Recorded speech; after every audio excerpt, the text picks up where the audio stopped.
Transport et des infrastructures, Dambélé Madina Sissoko est à Bobo Dioulasso au Burkina Faso. Elle représente nos autorités de la transition aux côtés du Premier ministre-chef du gouvernement du Burkina Faso à la cérémonie de lancement des activités des journées de l'aviation civile de l'espace Alliance des États du Sahel, AES. Le commentaire de Abdul Karim Kaba.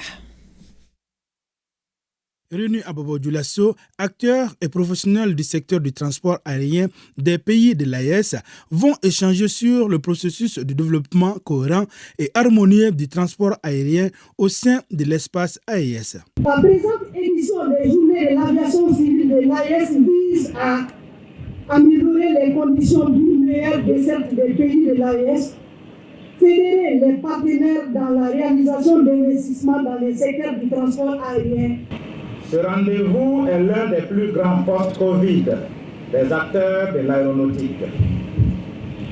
Il regroupe des experts, chercheurs, professionnels, acteurs et partenaires de l'aviation civile et traduit simplement la volonté des plus hautes autorités des 3 États du Sahel de donner au transport aérien une autre dimension.